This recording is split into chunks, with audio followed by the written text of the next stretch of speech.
Hello, everyone, and welcome to another Room Rumble. And just up front, this really wasn't a Room Rumble in the traditional sense, or it really wasn't me alone against the rest of the room in this case. I actually went into Amy Newman's room for this one, and there was a theist that came in there.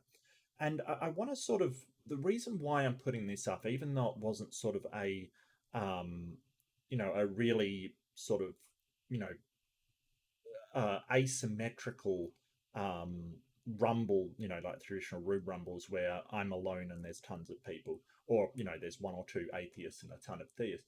It was really I want to put it up there because there was Eric from Skeptics and Scoundrels there, and I will of course link his channel in the description, but just really amazing in the way that he does street epistemology.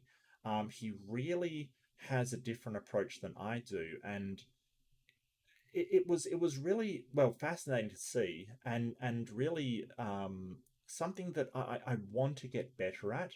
I don't know if it even suits my style, or that it is something that I particularly will find enjoyable.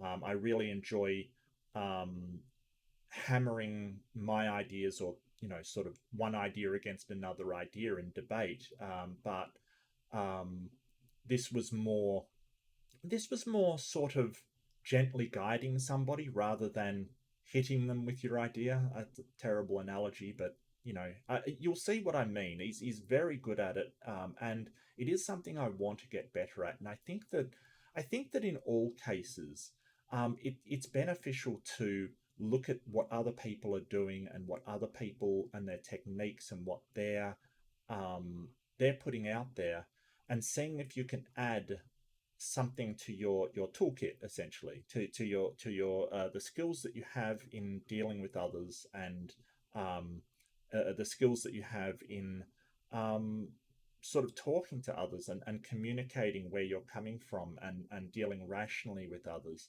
I think that there is a sort of place for real hard pushback from atheists when they absolutely wreck people, like hitch slaps kind of thing. I think there's a place for that, but I also think there's a place for the street epistemology style, where you're very you're using the Socratic method. You're asking questions, but not trying to lead their answers in a particular direction, but rather just getting them to think about why they believe the things that they believe. I think it was incredibly effective. I was very impressed, and I think that it is one of the things I'd love to add to like I say, my toolbox. The things that I carry around, being able to pull out when I need them, because I can certainly pull out sort of a more aggressive style when I need it, if someone else is being aggressive. It's very fascinating, and I really did want to upload it for a while, so I do apologize for the delay. It was a little while ago, but I've just been busy with other stuff, and working on a gaming channel, and doing a whole load of other stuff, so I do apologize, but here it is. Let's get ready to rumble. Where is that on the flat Come earth? on and Claims? What's his claims business? Make me sound like I'm making it up. Yeah, there's no real Australia. Where's Australia at on the flat earth? Nobody knows. It's beyond the ice wall, I think. I don't know. what kind of shampoo do you use? With Jon Snow. Me? Yeah. What's the Mark Reid endorsed official? Is it Suave? I don't know what you guys have down in Australia. Yeah, it's Emu. called soap. Soap for her. Yeah, emu oil. Quality emu oil. Emu oil. Yes, yes. Yeah. Quality emu oil. None of that, common stuff. How y'all doing? From peasants. We're doing good. Doing pretty good. In fact, the formal "We Are Midnight Ranting" on faith is a good way to be wrong. What is up, Mark? How are you? And what are your thoughts? Yeah, I'm good. I've been really busy over the last few days, but yeah, really good, and it's so good to see Robin, and so good to see Max, and so good to see you guys. I haven't seen you in ages. It feels like actually I was on like not that long ago, but about a week and a half ago. Yeah. Oh yeah. But yeah, faith is kind of. I feel like faith is a catalyst for confirmation bias. I feel like that with faith, you've got your conclusion that's given to you and sort of given to you as doctrine. So I know indoctrination gives a bad rap. It kind of is, but literally what they're doing is giving you doctrine to follow. It's literally indoctrination. And then having faith in it is essentially having that as the conclusion and then finding how to confirm that, or just believing it no matter what the evidence presented to you. So while you have something like the scientific methodologies, which is kind of look at the evidence of what's around you and follow that to the conclusion that it presents, even if it's a conclusion that you don't like, I feel like faith is sort of a way to ignore evidence or just sort of find the evidence that you want that only fits with that preconceived notion. I feel like I've often said that faith doesn't stop you from being wrong. It just makes you think you can't be wrong, which is a weird position for anyone to be in. This whole idea that I can't be right, there is no way I can be wrong about anything, is a sort of weird position to be in, because we can always be wrong about stuff. It's just that, we don't think that we're wrong. But I think that you have to, as an honest person, you have to at least say, well, I don't think I'm wrong, but it is possible that I am wrong if I'm showing the evidence to change my mind. Whereas faith is like, no, I cannot be wrong, no matter what evidence is presented to me. I'm sure there are things I believe in right now that are wrong. That Sure. That if I were to see evidence of it, I'd be willing to consider and change my viewpoint. But you have to be at least aware that you are fallible, that you are capable of being wrong. Hey, Eric. Well, sorry, go ahead, Robin. I don't mean to interrupt. I just said, hey, Eric. I was waving to Eric. Yeah, Eric's awesome. Skeptics and Scoundrels, catch it. Great show. Eric's fantastic. What's up, skeptics?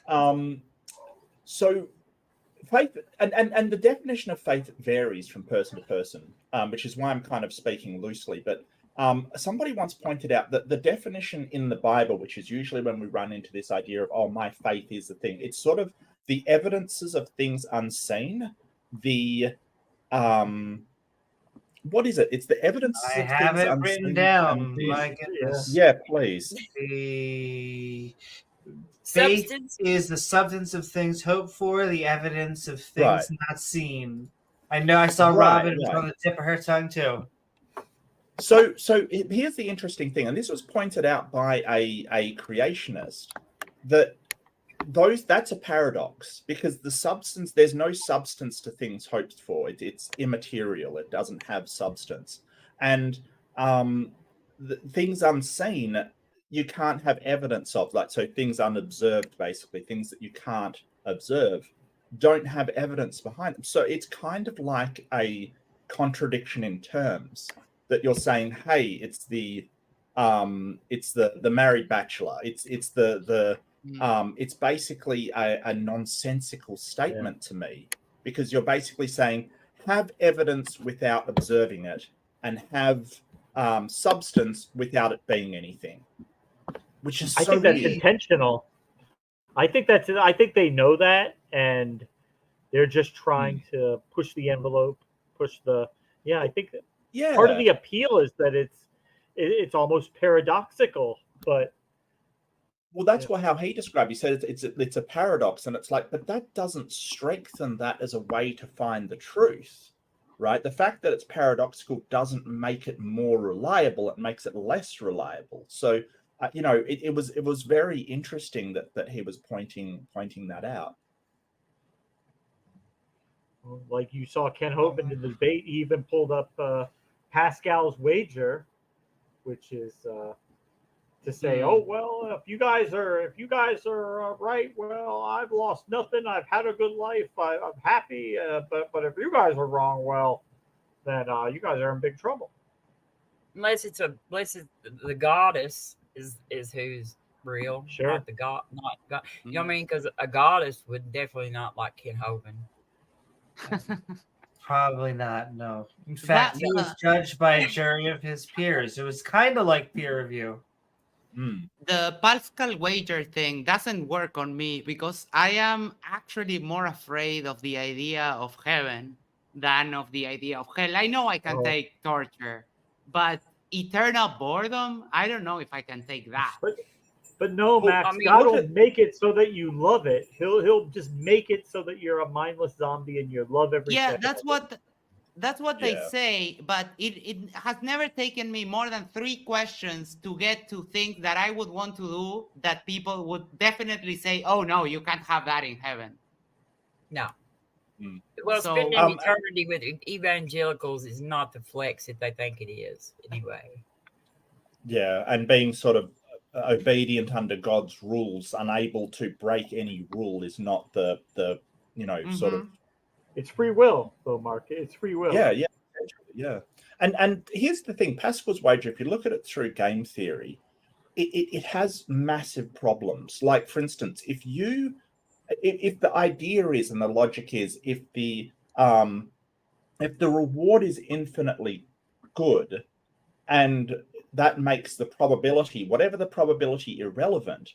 If you follow that chain of logic, then if I say, hey, Max, I'm going to promise you infinite rewards after you die if you give me all of your money, then if you follow that, if you want to be intellectually consistent, you should follow through on that. Because even if the percentage of that being true is 0.0000 infinite to 1, but I'm promising infinite reward, then Pascal's wager should still hold true. Right? But there's a problem there, right? That we can say, hey, if the infinite reward isn't coming, the wager isn't worth it. So we have to do a better job of our mathematical calculations of probability than say, well, if the reward's infinite, it outweighs any negative, which is not right. Yeah, it's not a simple 50-50. You really are weighing it against yourself and maybe atheism, and then Christianity, Islam, Judaism, Hinduism, paganism, the gods. It could be the ancient Egyptian deities. It could be them. They could be the real ones. Or it could be the old ancient Persian deities, the Canaanite deities. It could be any of them. But we have the same evidence for any of them. Going to get Eric in here, and before I do, I'm going to do the same thing that I say each time I enter a new skeptic and an atheist. Theist, your God is not real. Oh, I'm just teasing you guys. I'm sending love. No, but come on. You'll never be a woman. And Amy says, "Yep. Well, your God will still never be real." God. Exactly. Well, they always think that it's hacking the LGBTQ thing because it's the lowest hanging fruit. They think that is gonna like cut me on the inside. I'm like, I can attack you on the deepest level. This is what you do and believe, and this person is the creator and the controller of the universe. But we could talk about what's between my legs. I mean, it's equivalent subjects, basically the same thing. By the way, I didn't get those pictures yet. Can you send the yes. Well, that is what always ends up happening. Is I hate you. You shouldn't exist. All right, let's talk about this. Fine, but I'm angry about it. That's kind of interesting. Oh, really? And then the eventual both breast and D pics all at once. Anyway, what were we talking about? Midnight ranting. We are talking faith is a good way to be wrong. We are talking to Eric. What is up? Welcome. Hi. We are Midnight Ranting on Faith is a Good Way to Be Wrong. What are your thoughts? And How are you feeling? I'm doing pretty good. I just finished playing Final Fantasy VII with my wife. She went to bed. Really? Yeah. Can I ask for the first time or the millionth time? Man, this is probably 5 or 6. I mean, this is Rebirth. This is the new one that came out on Millionth PS5. time, okay. But I've played it multiple times on the PS1, and I'm a huge fan. Yes. I got fond memories of, what was it, 1997 came out. 15-year-old me sitting there on my bed with a little tiny like 8-inch TV on my PS1 and just playing into the wee hours of the morning. Yeah, good stuff. But yeah, so on faith. Thank you, Amy. So yeah. So faith. So yeah, Hebrews 1:1. You know, it reads. I heard you guys were talking about it earlier. Faith in action. It's now faith is confidence in what we hope for, and assurance about what we do not see. And I'm sure Bible scholars and people who actually know the Hebrew behind it will tear me to shreds on this. But if you think about how evidentiary standards back then, they didn't have science, they didn't have the technological tools that we have today in order to, you know, peer into the secrets of the universe. They really only had their eyes and what other people told them. Those were pretty much the only two things that they had to experience reality with. And that was basically your primary source of evidence. So it really strikes me that it's basically saying that now faith is confident in what we hope for and assurance about what we have not been evidenced. And there's another translation that basically says evidence about things that are not seen, which can be, you know, you can fudge that into evidence of things not evidenced. It is literally telling you believe despite having nothing to back it up. And that's a surefire way anyway. to, yeah, believe it anyway. Who cares what you don't have? Who cares what's working against you? Just believe. And yeah, that's counterproductive. It's dangerous. It locks you out from truly finding the real answers. Because can you imagine if somebody said, "Hey, why does time? Why does light lens around stars? Who knows? Is God's doing?" Einstein came by and said, "No, that's, you know, theory of relativity, and that's gravitational lensing and such." Like those types of having faith, just it's a thought stopper. It stops you from finding the real truth, and that's kind of what gets my goat about it. When somebody says faith, they basically said, I give up finding the real answer. I just believe what I prefer to believe. It's like you're plugging in an answer, and now you can't actually search for it because you think you found it. It really is. Why would you? If you search for it, then you really didn't have faith, did you, Amy? It really is. It really is ultimately an argument for incredulity. Is basically saying that I can't imagine what a real answer is, so I'm just going to plug in whatever I want on my own. Yeah, it's like it is such a thought stopper, because when somebody says I just simply have faith, when you're having a conversation with that person, you're really trying to drill down into why they believe, and then they finally hit that faith bedrock. It can be difficult at that point to really get them to appreciate that, hey, you know, faith has no value. Faith does not give you the correct answer. If the answer is correct, it's by coincidence that the answer that you chose is correct, because faith is not a methodology to find the truth. You just got lucky. Yeah. And I was about to bring up methodologies, like how we have epistemological methodology to know if we are correct or if we are wrong. And even though some people sort of define faith as a confidence, I think that it still lacks that methodology to say, well, how do you know when you're wrong and when you're right? Yeah. Yeah, because confidence is based on evidence of, you know, your past experiences. You know, usually if you've got confidence in something, you have evidence to base that confidence on. Yeah. And faith can have several different meanings, but the way that the religious people mean it is just, I believe this because I don't have any evidence for it, but I believe it. And I think that it just says, this is what I want to believe. That's what when I hear somebody say that faith, you know, I have faith in it, it's like, this is what I want to believe.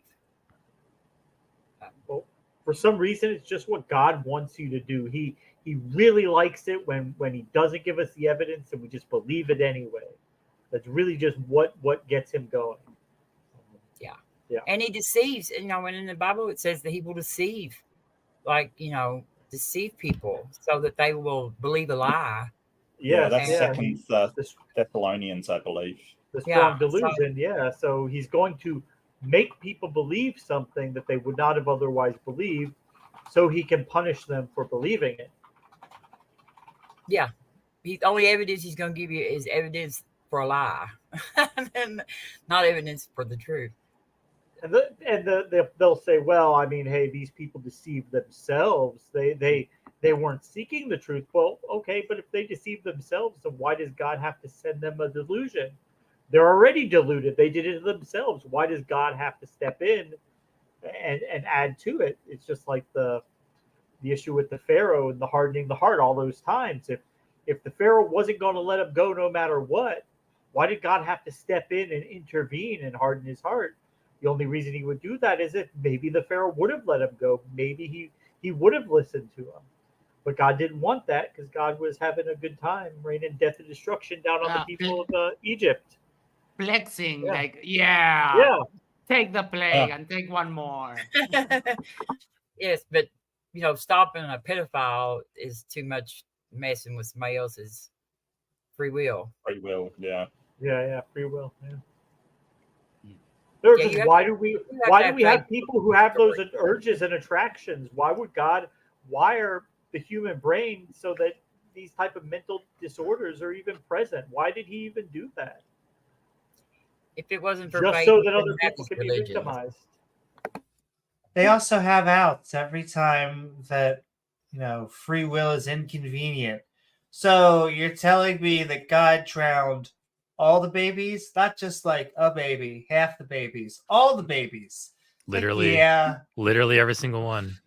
God drowned. And all the bunny rabbits too, Amy? Did he drown all the bunny rabbits? And did he drown all the puppies? Everything. Dinosaurs. The dinosaurs. The giants. The Nephilims. What I'm more pissed off is about drowning the kittens. He had no right. He had no right to do that. Everything else I don't care about. But the fish get off free. You could sort of say, hey, they're all evil and stuff. But the real weird one is Exodus, where he kills the firstborn of every person, including slaves. And it's sort of like, wait a second, what did they do? Like, it's not like the slave, like your average Egyptian slave. Well, yeah, the animals. But, I mean, like, the Egyptian slaves didn't decide to keep the Hebrew people there. Surely they couldn't have, stormed to the palace and made the Pharaoh let them go. What did they do? God of the Bible does not blush at collateral damage. He doesn't care. Well, obviously. No. Well, it's the same with all the other plagues. 99% of the people of Egypt who were suffering had no say over the political status of the Hebrews, which we know they weren't there. But taking the story at face value, they didn't have any say on whether the Hebrews got let go or not. But God was content to punish them just the same. It definitely requires faith to believe this crap. It does. Well, it's like never made it. I believe you. I believe you. Absolutely. We have last night when we was. Oh, sorry, Amy. Oh no. So Robin is going to be our last statement because I don't want to cut you off. But when she says her last statement, then I am going to cut everyone off. All right. I forgot now. So go ahead. Darn it. I'm so sorry, Robin. Send love to everybody. All right. Discom, we are getting you in here. I see OBS. Oh, it's mismatched. There we go. I have to do some organization. Help. I'm cut in half. I know. I'm going to get it right. Hold on. Here we go. Found it. There we go, ladies and gentlemen. I always say face cams are like a glove. You have to find the right glove. There is a joke in there about a football player. Anyway, Disco, we are Midnight Ranting on Faith is a Good Way to Be Wrong. I hope you are good. And what are your thoughts about anything we were talking about tonight? I see that. Hello. Hello. Hello. How Can you hear me okay? Davion. Yes, we can. Yeah, loud and clear. Do it. I will say So when you also. guys were talking about Oh no. Egypt and God killing all the firstborn and stuff like that, when he Sure. shows you that he's real, then you complain that he shows you that he's real? Well, no, we don't actually think it's what's happened, but people have Yeah. sort of pointed to the story about God's infinite benevolence and how God only punishes the unjust and things like that. But as an internal critique to the story, there's things that don't make sense. So I don't think that the Egyptians were slaves in, the Hebrews were enslaved or the Israelites, rather more accurately, were enslaved in Egypt in the first place because of the modern contextual clues we have. Like, there's no cultural crossover. There's no artifacts. The art styles are completely different. There's nothing to suggest they were slaves at all. But as an internal critique to the story, I mean, I can give an internal critique to a movie and say, hey, there's a plot hole here, because the hero just say Batman is supposed to not kill anybody, but all these people died. It doesn't mean I think Batman's real. I'm saying that story has an internal inconsistency. So, Discom, it kind of boils down to two things. One is we don't think this story actually happened. We don't think God actually killed the firstborn of the Egyptians. If you have evidence of that, you can convince us of that. We would love to hear it. Or we can proceed forward, assuming that the story is true. Not that we accept is true, but for the sake of argument, we can assume the story is true. But then that opens up all kinds of problems as to this God's benevolence. Why does this God kill babies to get his job done? So, like, there's two paths we could take here. You can prove the story is true to us, or we can just assume the story is true, and you have to demonstrate to us how this is somehow compatible with omnibenevolence. So, choose your path. This is Well, I like agree with you the that there's no Brett evidence, and I kind of feel the same way about the Civil War. Yeah, this is like the evidence. Brett Keane argument where Brett said, well, with the atheist, God is damned if you do, damned if he doesn't, because if God steps in and kills evil people, then you guys are gonna criticize him for that. But if he just lets evil run amok, you guys are gonna. Oh, he may be coming closer to our side. Hopefully. Well, let Discum can finish. What do you mean by the Civil War? Yes. I don't get that. Well, maybe you haven't heard of it, but some people believe that there used to be a civil war in the United States. We have plenty of evidence of the case. There's tons of evidence for that. We literally have video footage of Civil War veterans. You don't believe in the Civil War? You mean testimony? No, you don't believe the Civil War happened? No, I'm pointing out the fact that testimony is a valid form of evidence. Testimony is evidence, but it depends on the evidence of what. Testimony that I own a dog is pretty convincing. Testimony that I own a dragon is not. So testimony that a civil war occurred in a country is perfectly fine. Testimony that God killed every single firstborn of an entire nation, that's something completely different. So testimony doesn't cut it in that case. I agree, it's more rare an event. Yeah. And plus, that's whose testimony? Whose testimony, by the way? Because we don't know who wrote the Bible. Well, there's good evidence that Moses wrote the first 5 books of the Bible. Actually, there's good evidence that Moses didn't exist. What is it? What's the evidence? Yeah. Moses. What's the evidence for Moses? We accept that it is most commonly accepted among Christians that Moses wrote the first 5 books of the Bible, but what actual evidence backs that statement up? The literary evidence, that's what it says it claims to be. There's no reason for you to believe it's not. What literary evidence claims that and supports it? Well, the book itself. It says it's authored by Moses. How do you see that as a circular argument? Yeah. Well, I mean, I could say the same thing about any book. So did Moses write about his own death? No, probably not. Okay, but that's in the first 5 books of the Bible, right? Right. There are obviously other people fill that in. Oh, okay. So now it's gone from Moses wrote the first 5 books of the Bible to Moses and other folks wrote the 5. Right. Okay. So how do you know it's not just other folks wrote it and Moses is just an invention of those people? I mean, the same way you are going to take anybody's testimony for it. At a certain point, you just have to believe what someone says or not believe what they say. No, I don't know that Moses said this. Yeah. Have you ever listened to any scholars on the Bible? Not too much. So you're just going. I so have seen archaeological. You can watch them. You can go and look at like the Jericho. They dug up Jericho, and the account matches what's in the Bible. You can see a wall that was raised up on a hill that they had to climb up into. You can see the direction that the wall fell down.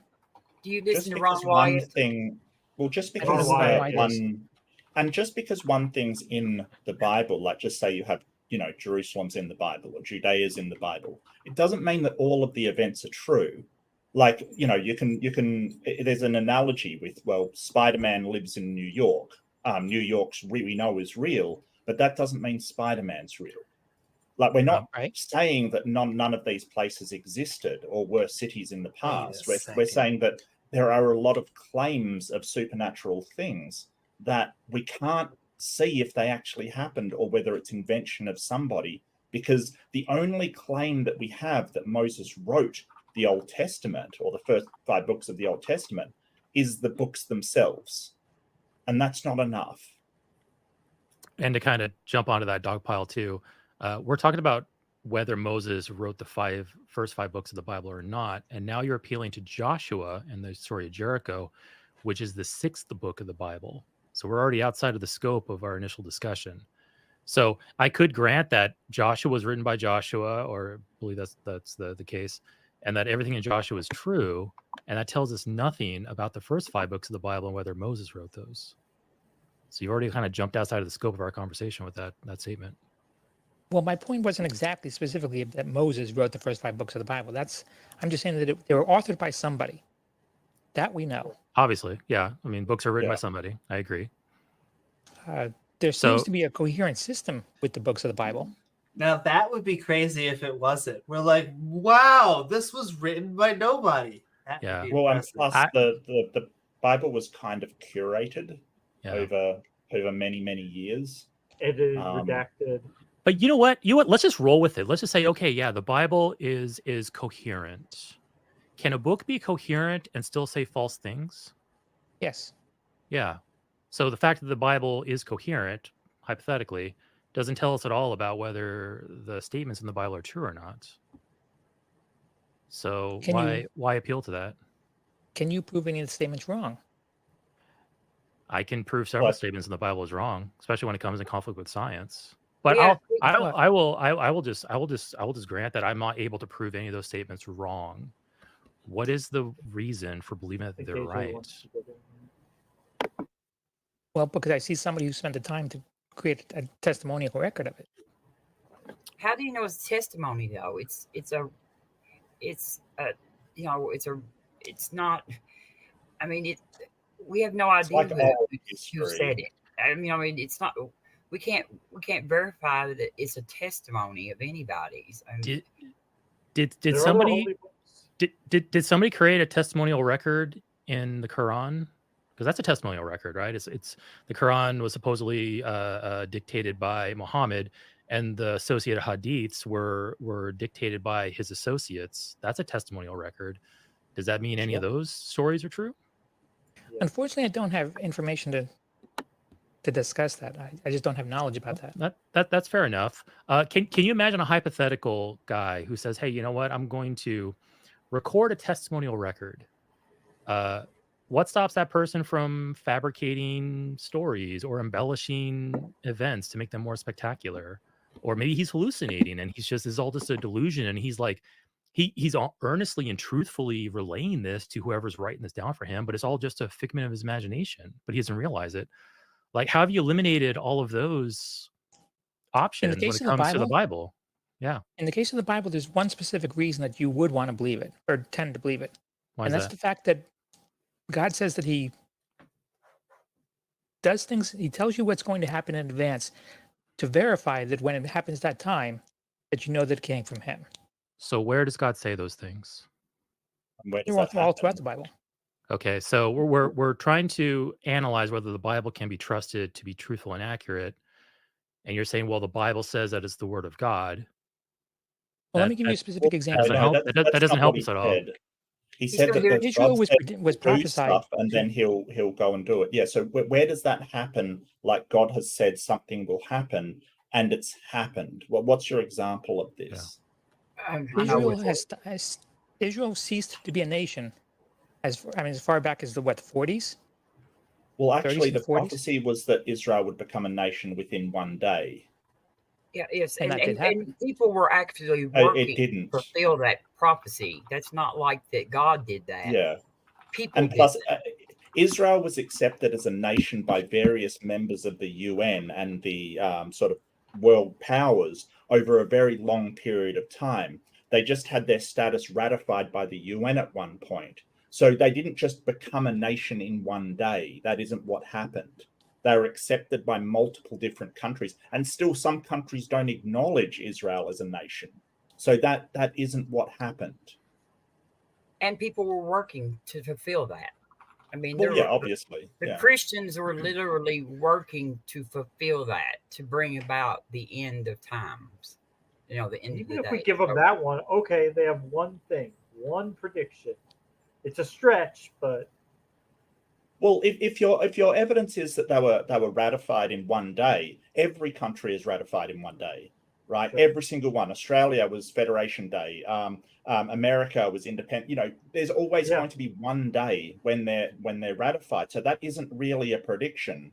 Plus, as I Robin remember. says, I remember our Independence Day. That was when Will Smith was in the spaceship, and he that was download the virus. Yeah, that's a guilty pleasure. You guys by know the what way. the Septuagint a virus. Yeah, I'm sorry. Jeff Goldblum. Do you know what the Septuagint is? Yes. Yeah, it's the Greek copy of the Old Testament. Right. Yeah. It was made 300 years before Jesus is recorded time on Earth, right? Yes. There is one genealogy that exists in the world, from Adam to Jesus. That was translated, locked in stone, 300 years before Jesus was born. Who was Adam and Jesus' Eve weren't father? real. Could the manuscripts that the Septuagint was translated from be wrong? If I give you that, that still doesn't explain the fact that where this one genealogy came from. It's a simple question. Can those manuscripts be wrong? Is it possible? Yes. Okay. So we now have a situation where we have the Septuagint, which is the Greek translation of the Hebrew scriptures, and we have now opened a possibility that those scriptures could be wrong. How do we determine whether those statements in those scriptures are true or not? And we can even focus on the genealogy that you want to talk about. How do we know the genealogy? The rarity of the genealogy. Do you know your great-great-great-grandfather's name? I could probably look it up if I wanted to. Yeah, sure. Let's say yes, I know it. Okay. Could you go back 10 generations? Likely not. Lower probability, but maybe I could. I might and be able to everybody could write. Most of them could probably write. Yeah. Which is not a good anything. bet is Genghis Khan, to be honest with you. Yeah.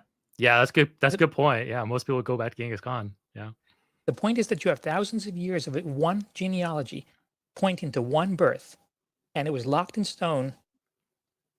Does it being written in stone affect its truth value? I'm confused there.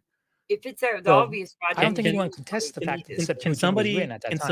Can somebody chisel something in stone and it still be false? No, I'm sorry. That's not what I'm saying. Okay, I'm saying that everyone agrees that when the Septuagint was written. Can everybody agree to something and still be false? Yes. Okay. So Are how you do we? disagreeing How? with the time? I'm not disagreeing with the statement that hey, most people agree that they accept this as truth. I don't disagree that hey, this was etched in stone at some point. I don't disagree that there's a genealogy in the Septuagint. How does any of that indicate to us whether that's true or false? Those statements, the genealogy. The impossibility to create that. How is it? We just established that it's possible for these things for everything you say to be true, and the scripture still be false. We haven't established being impossible doesn't mean it's more likely to be true. But is it okay if I address something that you guys were talking about before I joined?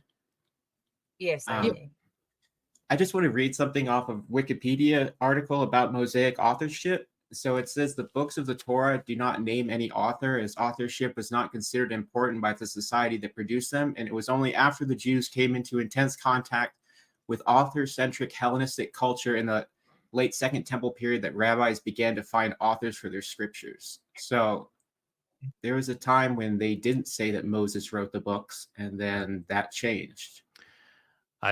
Considering that we don't know who exactly wrote the Gospels, and those are much more recent than the Hebrew scriptures, and more important. Yeah, and more important, is much more central to Christianity. And I'm assuming, Discombe, I'm assuming you're a Christian. Correct me if I'm wrong. But the fact that we don't have authored copies of the Gospels and we can't conclusively determine who wrote them is going to be far less likely that we can determine who actually wrote the older of the books of the Bible, like in the Torah and the old Hebrew scriptures. So I guess I don't call myself a Christian. I know. If you're not a Christian, that's fine. I mean, I'm just, like I said, I was assuming, but correct me if I'm wrong. Do you think that Christ rose from the dead and died for our sins? Yes. Okay. Yes. So do you worship Christ or worship God of the Christ? Yes. Okay. So I guess I'll be safe to call you a Christian then, unless you object to that. Most people would think that I'm a Christian. It's just that I think Christians get a lot of things very, very wrong. Sure. Yeah. I'm the most general of Christians. I'm not like denominational. I'm not pegging. Yeah. I'm not pegging you to denomination. My most general definition of Christian is somebody who worships and accepts Christ as their Lord and Savior and died for their sins and all that kind of stuff. So just to catch back up to what you guys were talking about, if you want to talk about genealogies in the Bible, the biblical patriarchs, their genealogies say that they were living to be over 900 years old. Yeah. I mean, that's a stumbling block for me where I feel like I can't trust that. And that's what a lot of, I'm not saying you're a young earther, but that's what young earth creationists base the age of the universe on, which I don't understand that. Yeah, no, I don't understand that either. I guess Discombe, let me ask you this then. So obviously you believe that the genealogy in the Bible is true. And you probably attribute that to, okay, this was God directed, God inspired the writers, and this is all true. For a moment, just imagine, just for a moment, that that's actually a false conclusion. That's not the case. What would be the next explanation that you could maybe come up with as to why these people wrote about these things? Because they saw them. Because they saw them? That's the most straightforward. So you think that Moses saw Adam and Eve? Because these books are describing genealogies, right? So obviously, I've never witnessed my great grandfather. Right.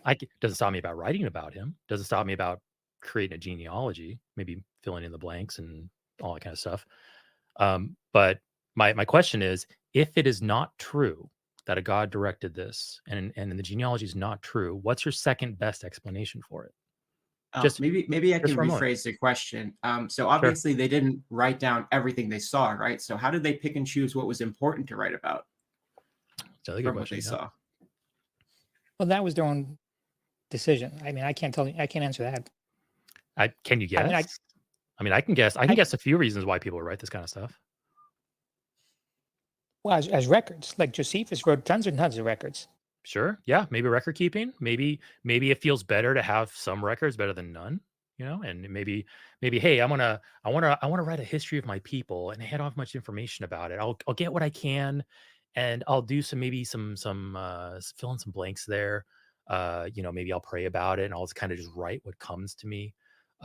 You can think of all kinds of reasons why somebody might, not like maliciously, but innocently or maybe with good intentions, fabricate things, add in things that they don't have, but they feel is true. Like we see this kind of stuff all the time. We see people writing fiction all the time, or even a mixture of fiction and nonfiction. So how do we know that wasn't occurring here with the genealogy in the Septuagint and in the Hebrew Testament or Hebrew Old Scriptures? How do we know that's not the case? My point is that it was locked in a period of time because when the Septuagint was written. And there's no other one that exists. I don't understand the point there. So before the Septuagint existed, the Hebrew text existed, right? So we're talking about the writers of the Hebrew texts. Right. But how do we know that genealogy is correct? How do we know that whoever they list as the fifth great grandfather or whatever is the person who was actually that?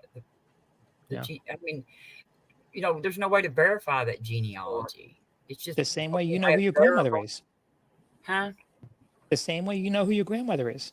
In my grandmother's case, her birth certificate was written in a Bible someplace. When she was born, they have birth certificates. Yeah, that wasn't a birth certificate. But that's not necessarily the case. For a long time, my grandfather thought that he was the son of this person. It turns out he was an orphan and adopted. And we lost the birth record, so we don't know who he was related to. They didn't have birth certificates. They didn't even have. They couldn't even. Most of them Correct. couldn't even write. I mean, Most certainly, many of them could write. no, like 2 or 3% of the world could write, like during scribes were a Jesus' profession. time. Right. And you're talking But- about before Jesus even. But let me ask you this: so would the people who wrote, whoever they were, would the people who wrote the New Testament, the Gospels, would they have had access to the Septuagint, and would they know what these what the predictions were? Yes. Okay, so knowing that they had access to that and they knew what it said, is it possible then that they incorporated that into the narrative of this Jesus character? They, they made this person, maybe there was a historical basis, maybe there wasn't, maybe there was a guy and they added details to it. They fluffed it up to make it look like, that they filled in the blanks. But why is that not possible? I did not say it's not possible. It is possible. Why is that not probable? More probable than the magic claims? Well, I see no evidence to draw me to that conclusion that it was fictional. Have you looked? Well, it's happened with other gods before, like Greek gods and other legends. They get embellished and exaggerated, and sometimes Right, but people think using they're your same based on exact true logic, events. Just because it happened someplace else, that does not mean it happened here. But how do you know it didn't? That's the whole point. You're sort of saying that it necessarily, it's correct because the genealogy is correct, but now you're sort of saying, hey, it could be faked. So how do you determine whether the genealogy is correct, which is what you've said? No, I'm not saying that. I do not believe that it is fake. The question was, is it I understand that. theoretically possible? We're asking you about why you don't believe that it is fake. Because I see no evidence that it's fake. I Do you see think evidence that that So it's real. so Discombe, are you basically taking the default position that what you hear is true before it's disproven to you by some other means? I would have to see something. That was a yes. That was a yes or no question. Do you take the default position that a proposition is true, and then wait for it to be falsified? For the most part. Okay. What about So with the Quran? Discombe, if I told you, hey, if you sent me $1,000, I'll then send you $10,000. Would you trust me and then send me $1,000, hoping I'll send you 10,000 back? See, in that particular case, I've seen enough evidence of things that go on scam-wise to count that as evidence. You don't know anything about Discombe. Just because it happened in those scams doesn't mean it'll happen here. You don't know anything about me. Right. You don't know whether I'm truthful or not. This is the first time we've ever talked before. Is your default position that what I'm saying is true or not? Until I see something that leads me to believe that it's not. So you would accept that I'm telling the truth until you are proven that that you're wrong. You would accept my proposition that, hey, you send me $1,000 and then I'll send you 10,000 back. Is that what I'm hearing? No, because a certain amount of common sense presents evidence that this is not normally the case. Okay, so you just appeal to common sense. Why does common sense come into play here? What is it about common sense telling you not to trust me? Because of the observation of what people are like. Okay, so let's apply that now to the biblical writers. The people, right? Why does your observation about me as a person not apply to them as people? Because do you think the biblical writers had an agenda? Do you think maybe the biblical writers were trying to advance their religion? Do you think maybe they were insecure people, ignorant, struggling to explain things around them, so they maybe just wrote things to make themselves feel better? Like, don't you think those are all? Reason to believe that. But aren't all those distinct possibilities? So why do you trust them? Why do you trust them, people you never met that are long dead, over somebody here that's in front of you alive and talking to you right now? Why do you trust them over me?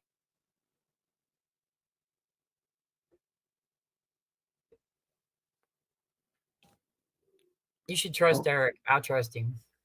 Maybe I can ask an existential question. Do you think that the genealogy of the patriarchs, do you think that's true? Yes. But it says some of them are over 900 years old, though. Yeah. Well, You don't I have- mean, if you want to talk about age, just going back a couple hundred years ago, people only lived to be 30. Right, When but the we country only get was we only founded, get the one average set of age adult was like teeth, 35. though. There's no way that you could have one set of adult teeth that lasts 900 years. Our And we would age is see going that up. in skeletons. We going would down. be able to see that level of degradation in people's teeth. Can you never imagine find that. clipping? Can you imagine clipping your nails for 900 years? That sounds terrible. Well, Atheist Junior, maybe God designed it so that at every 150 years you got a new set of teeth. You never know. You see that before. That Well, That's that would I'm have ready been a nice for mine. design. that's a well, Ken I Hovind think system. the sort of more important point is you seem to have two different standards of evaluation discount. And I'm not trying to hassle you. It's just the whole point that I think Eric is making really well is that for people that doubt the Bible, you're sort of saying, well, you've just got to sort of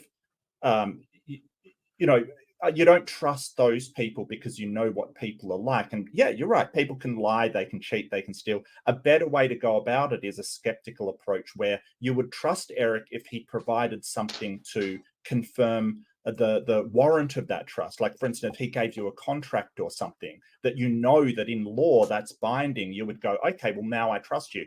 That you doubt until it's proved to be true. But the thing that you're doing is the opposite in terms of the Bible. You're trusting it to be true until it can be proved to be wrong. And I think that Eric's sort of getting at why your two different methodologies, or the way that you're getting to the truth for these two things, are so radically opposite to one another. Mark really hit the nail on the head. Like, I'm not trying to beat you up about this. I'm just trying to get to why you apply one standard of evidence and evaluation to the things you prefer, your religion, and you apply a completely different standard of evaluation, a completely different epistemology to everything else Right. around you, including me who's talking to you right now. You're applying two different standards of evaluation, and I'm trying to get at why you do that. I actually look for things that are wrong with what I believe. I don't really look for things that are right with what I believe. I try to find the opposite of what I try Right. to prove myself wrong. And until I can prove myself wrong, But I here's the tend to thing, believe that though. I'm right. Here's the And thing, this though. And you established that earlier, that you have a default position of this is true until it's proven false when it comes to religious beliefs. How is that not a doorway to being misled into whatever religion comes your way first? Because I'm assuming, judging by the way you speak, I'm assuming you're somewhere in the United States, maybe North America. If you were born in the Middle East, you'd be subscribed to Islam. If you were born somewhere in the Caribbean or in the Southern Hemisphere, you might be part of a more pagan religion.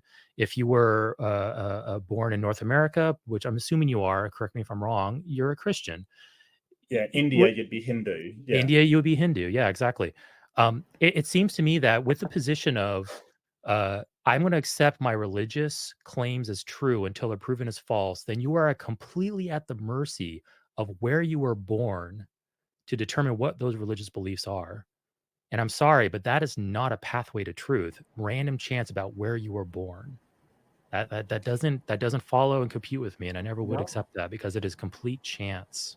You just happened to be born in the region that just happened to have a predominant religion that you accept as true. And that's Well, not that's the pathway to truth. I That's believe what very I told differently from Amy. what I was taught when I was growing up.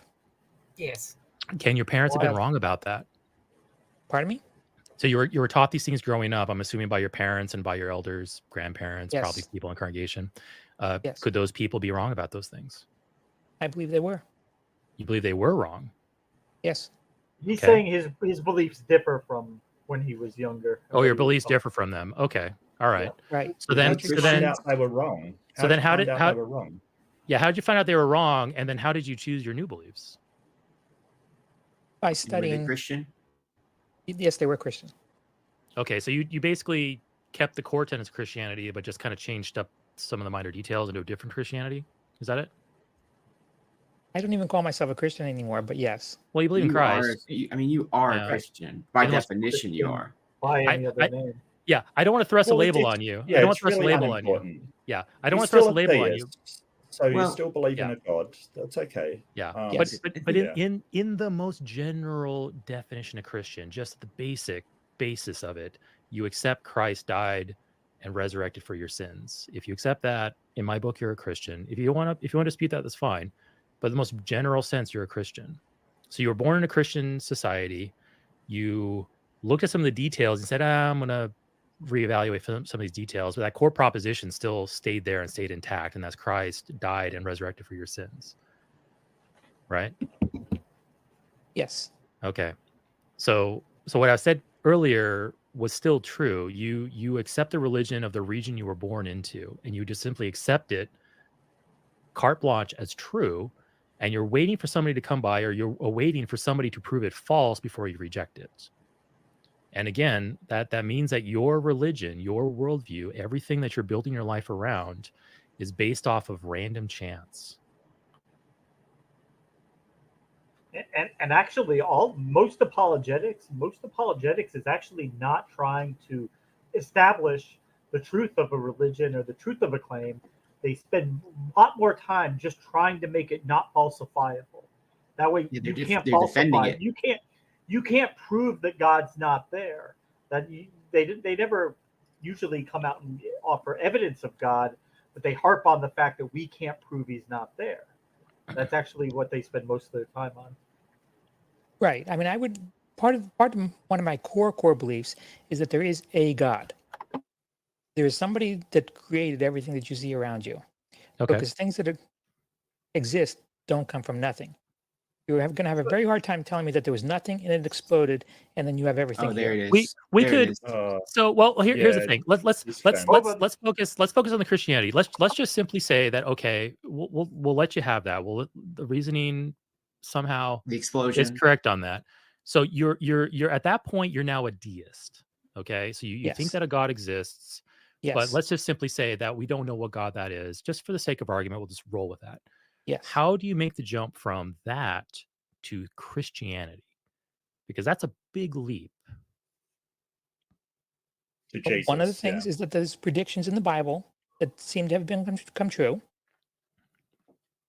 There's no other book that I have found. Can you give us your best has example of that? Can you give us your best example of a prediction in the Bible that turned out to be true?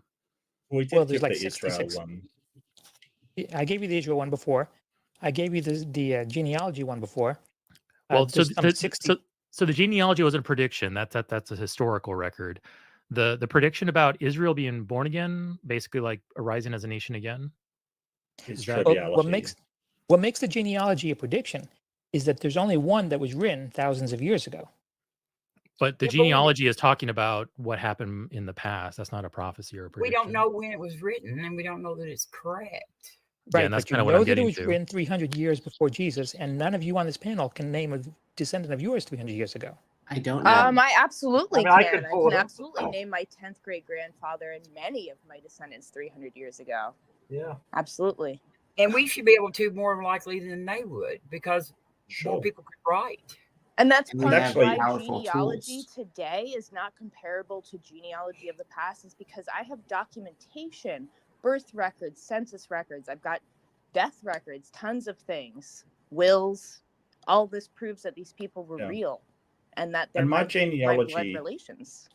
my genealogy goes back to a family of rat catchers in northern England, and it's been pretty extensively mapped backwards, kind of thing. But and You it can only actually goes map to when they immigrated to Australia. oh yeah. And I know why they came to Australia. You Just know, don't, I know.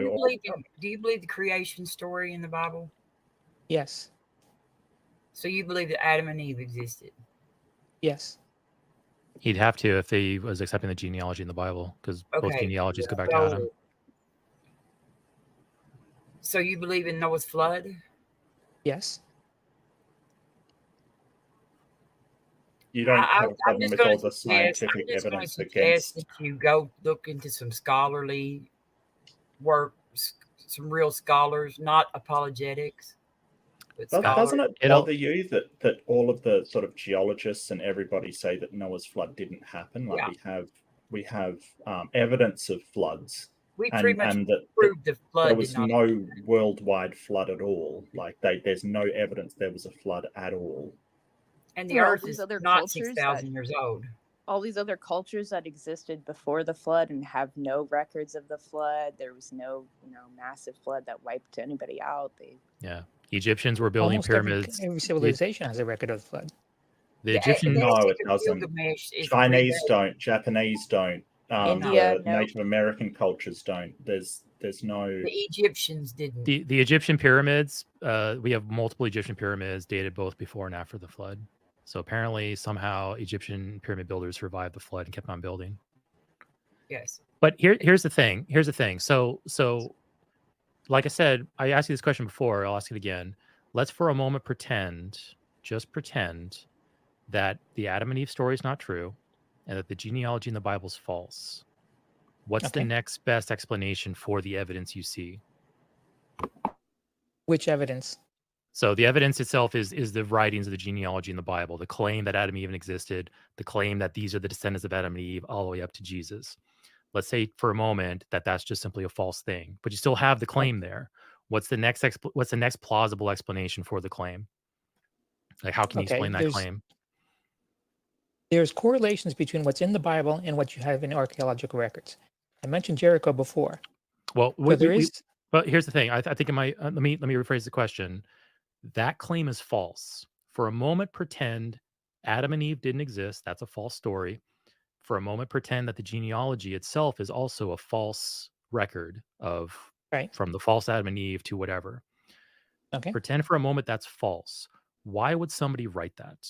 What's your explanation for why somebody would write something that's false? A genealogy that was false? I don't know. Yeah. Well, I mean, think about it a little bit. I went over a few earlier. Think about it a little bit. Why would even the most remote possibility? Just kind of explore it. Kind of think like, why would somebody write something like this? Why would somebody write about something they have no real evidence about? Because there are other religious texts that you assume are not true, and they have similar accounts. Yeah. What differentiates them Why? from the Bible? James, that's a great angle to attack it at, or not attack it at. I'm sorry, that's very aggressive. That's a great angle to look at it from. I assume, Discombe, you probably reject the Quran, the statements in the Quran, why the Quran is false, all that kind of stuff. I haven't read the Quran. Okay, but the Quran conflicts with the Bible, right? So you're gonna. I don't want to put words in your mouth, but I'm just trying to set up a little stage here for us to kind of like explore. But the Quran makes statements in conflict with the Bible. So naturally, I would assume that you would reject the statements of the Quran in favor for accepting the Bible. It's my hunch that the Quran is not correct, but I have not done any research. Okay, well, let's assume the Quran has false statements in it. Why would somebody write those? Somebody wrote the Quran, and there's false statements in there. So why would somebody do that? I don't know what a false statement is in there. The moon was split in half.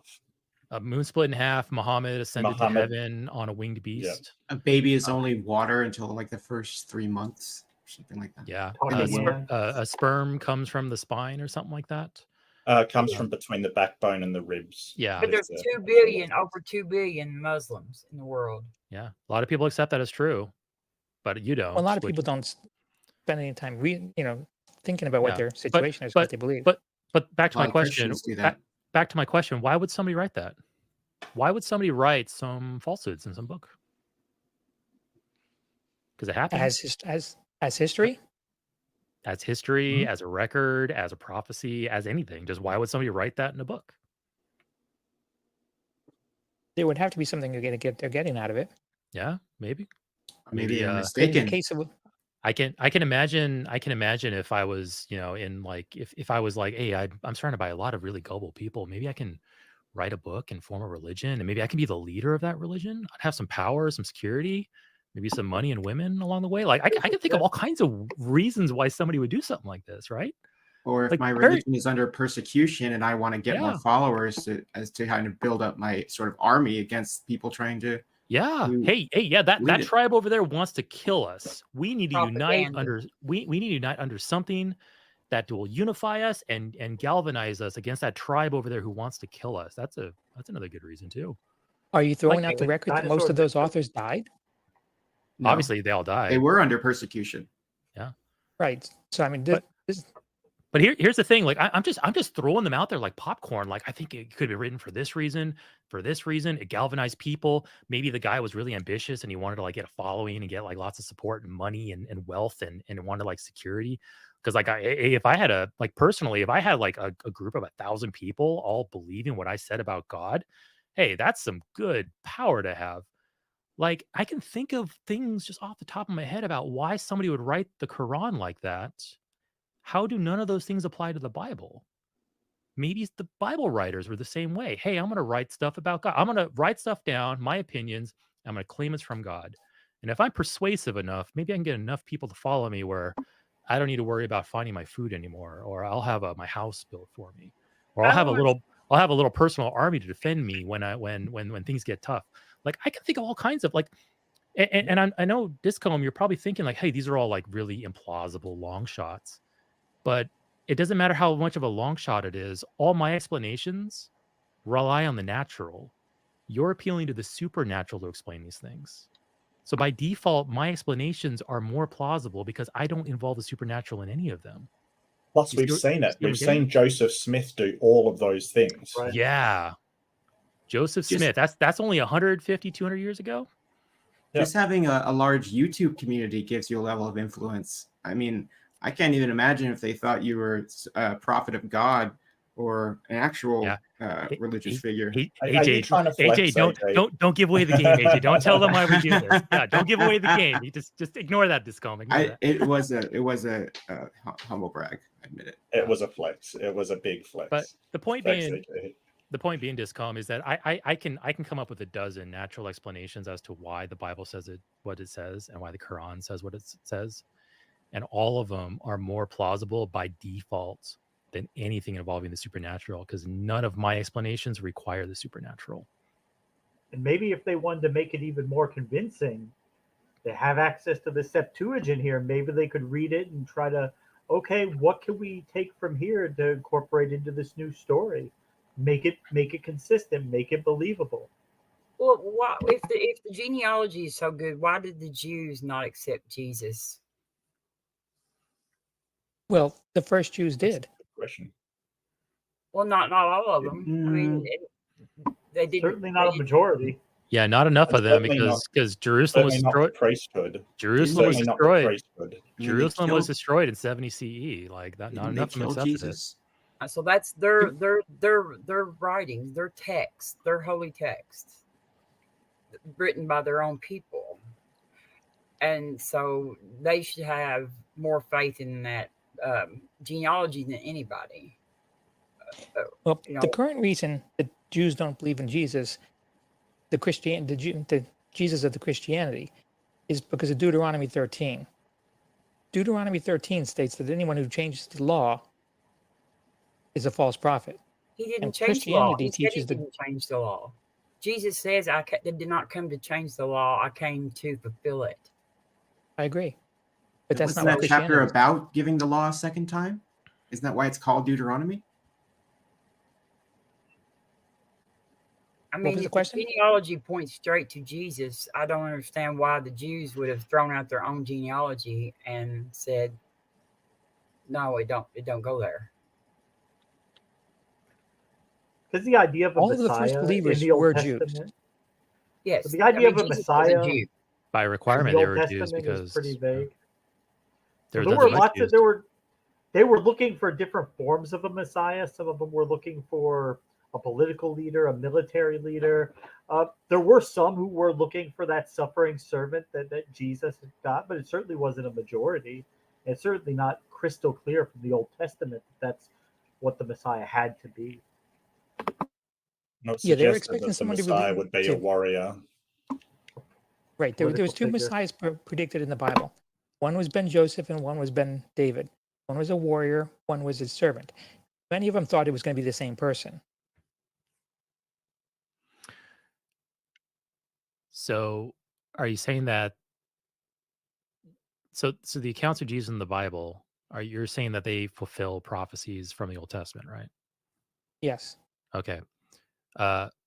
For a moment, let's think that, hey, okay, maybe just to go ahead, yes, I agree with you. Okay. It's theoretically possible. Did the gospel writers have access to those old scriptures?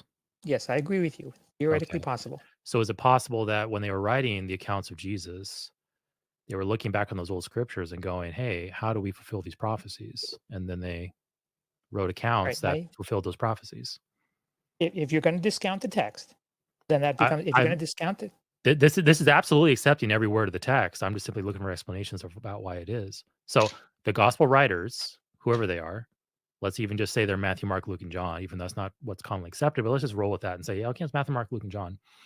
Matthew, Mark, Luke, and John are writing about the tale of Jesus. And by your own admission, they have access to the Old Testament prophecies. So maybe as they're writing about Jesus, they go, hey, you know what? Jesus did this one thing that kind of fits this one prophecy. So I'm going to go ahead and include it. And in fact, in many parts in the Gospels, it explicitly says, in accordance with prophecy. It's like, hey, this was said in this time. Like how do you know that the actual prophecy was fulfilled by the actual actions of Jesus, or the writer simply added that part in post hoc because they wanted to fulfill prophecy? How can you tell the difference? How can you determine which one's the actual case? Aside from testimony, there's very little evidence. We're talking about the testimony right now. Like the accounts of the Gospels are the testimony. We have no other testimony around that. We have the 4 books of the Gospels to talk about the actual life of Jesus. And those are the ones in question. So I'm asking you, how can you determine whether those actually record accurate history, or those testaments, those testimonies are loosely based around somebody they knew, but they're adding in details, they're massaging the facts, they're embellishing to make it more appealing to convert people in the first century? How can you tell which one of those are actually true? Well, when you look at the timeline of when Jesus came, he was predicted to come during that time. So they got the time right. And we know this how? The Gospels, right? No. We're questioning the Gospels. The Gospels are the account of Jesus and the historical record of Jesus, right? Right, but Jesus' coming was predicted way before that. Right. Well, so I wouldn't say Jesus coming was predicted. A Messiah's coming was predicted. That was predicted. A Messiah's coming was predicted. I agree. But the people actually writing down about Jesus and explicitly saying, Jesus did this in accordance to this prophecy. Jesus did that according to this prophecy. How can you determine whether Jesus actually did that, or the authors were just massaging the facts to fit a narrative that they wanted to push? How can you determine which one of those are true? To a certain extent, you can. I agree. So why cling to the more fantastical one when a more natural explanation can suffice? And plus, Discom, there's certain things in the Bible that the idea that stuff was made up would actually fit better, like Jesus being born in Bethlehem. Do you remember the reason why they were traveling to Bethlehem? For the census? Yeah, so what census would be done that would require you to travel to the place of your birth? I would imagine that's some kind of system they had in place over time. I know that a lot of land was based on genealogies. No, it didn't have that system. The whole idea of a census is to find out how many people live where, and what the people need under your empire to be able to serve your empire. If you get people to go to their place of their birth and then back home again, what you've gotten is incredibly inaccurate census. It's not how the Romans performed censuses. It's not how censuses are done. It is absolutely antithetical to the idea of a census, because all you've got is inaccurate information. And the Romans left records. We have records. They had to have some reason for Jesus being born in Bethlehem and not Nazareth, as everybody knew he came from Nazareth. But that idea of a census that requires you to go to the place of your birth makes no sense if you actually think about it. I want to go out on a limb and say that there's actually no record of such a census taking place outside of the Bible. I think there is no record of the Roman leader at the time saying everyone must travel back to the city of their birth for a census. No. We have records of their census. Yeah, but there's no record of travel back. No. I'm going on a limb here because I'm not a historian at this time, but I don't think there's any extra biblical record of a census like that taking place. It's only in the Bible. Yeah. And also, there's no record of Herod killing all the firstborn either. It's only in the Bible. Which fits perfectly. If the writers of the Bible were trying to spin a narrative and push their religion, it's fitting that they would fabricate these details. To send him down into Egypt. Sending them down into Egypt, yeah. Killing all the firstborns, the census, all those things can easily be explained by somebody just fabricated them in a book, and that book happened to become popular and got copied a lot, and a religion formed around it. Speaking of Egypt, I have lost every chair. Oh. We are about to wrap up on Faith is a Good Way to Be Wrong. However, we're going to give everybody... I think we had some illustration of that. But before we hop into outros, I just want to say, Discombe, kudos for coming to the Lion's Den. Kudos for taking on all of us at once. Absolutely. I hope you found us respectful and we were just simply asking questions. Kudos to you for your bravery for coming in here. It's brave of you. It's a hard thing to do. 100 points for you, man. I have a lot of respect for you. Yeah. Actually, like Eric and Mark said, lots of atheists and skeptics on here. Theists can be skeptics, but a lot of atheists on here. So, yes, kudos to you for coming on. But okay, with that, we are going to go into our outros. Feel free to tell what you got going on as well as your final thoughts. We're going in opposite order that we came in, and we have been midnight ranting on Faith is a Good Way to Be Wrong.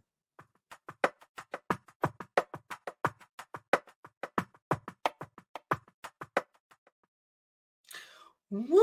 What is up, Sumami? I hope you had a fantastic time. We have been midnight ranting on Faith is a Good Way to Be Wrong. What you got going on, and what are your final thoughts? My final thoughts are that genealogy has to be proven by records, and the whole question of like the census records of the Romans, like that's not how this works. That's not how any of this works. That's basically all I have to say about that. There is no record of Jesus's birth. Yeah. Look up the census of what is it? Quirinius or whatever. Yeah, there's no record of Jesus's birth. And you need like records to prove genealogy. I don't know. Biblical genealogy is a fucking joke. It's laughable.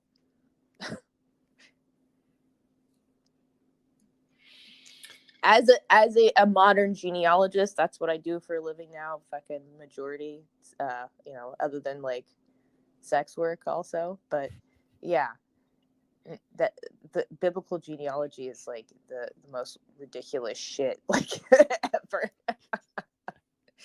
I'm sorry, I don't mean to like. I gotta say that's a natural pairing of professions there. That's great. Yeah, both practical and theoretical. I concur. Listen, I'm not popping any babies out, Eric. Okay, I'm not recording my own babies. I know you're responsible, Tsunami. I know. But thank you so very much, Sumami. And I agree, we should all be supporting our wonderful sex workers out there and listen, doesn't matter if you're doing that or if you're just really into etymology, geology, whatever your scholarly subject is. And all right, we are going to keep on going on with Atheist Jr. We are midnight ranting on Faith is a Good Way to Be Wrong. I hope you had a fun time. What you got going on, and what are your final thoughts? Yeah, Fresh off so of this beatdown of Ken Hovind, I just thought I would put that out there. Yeah, that debate, it just hit 10K views on my channel. So I'm very, very happy with the result of that debate, especially watching the post-debate whacking that I got, where Kent is talking about how he doesn't have any evidence for the trial, but he's going to find some. Like, I'm going to find some. You just wait. It was really funny. Yeah. I love how he had the Wacka Shyster picture, the fan art. I love that he showed that. He had that on screen. Yeah. I will add that research of his to the list where he has what ERVs now for several years. Like, he's been slowly researching that. Yeah. So I will wait in bated anticipation of that. Yeah, and Chlamydomonas algae. The algae becoming multicellular. Yeah. And I just want to point out, this is the most amount that I wanted everyone to say whack in a conversation. So we're off to really actually a good start. Nice. Whacked. Yeah. But on the subject of genealogy, like, it didn't really get mentioned, but like we have modern DNA testing today. Like, you can see here that I did 23andMe, and it has my family tree, which I'm not going to show just because of the names on it. But you could see here that before I did the testing, I always figured that because my grandfather was Italian and he immigrated to America from Sicily, that would make me 1/4 Italian from my mom's side. And doing that, the test, you can see here it's blocked out by Amy's head, but it's 26%, so it's right about what I expected, or 23%. Nice. So pretty close, which I thought was really interesting. And they simply didn't have tools like this when they made those genealogies. So I have to wonder about the accuracy of them. And as somebody pointed out, that's really not a prediction.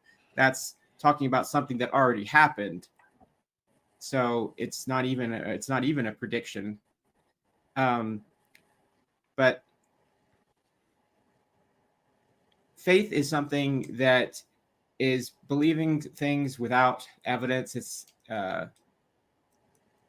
believing something that's sight unseen, I think, as the Bible says.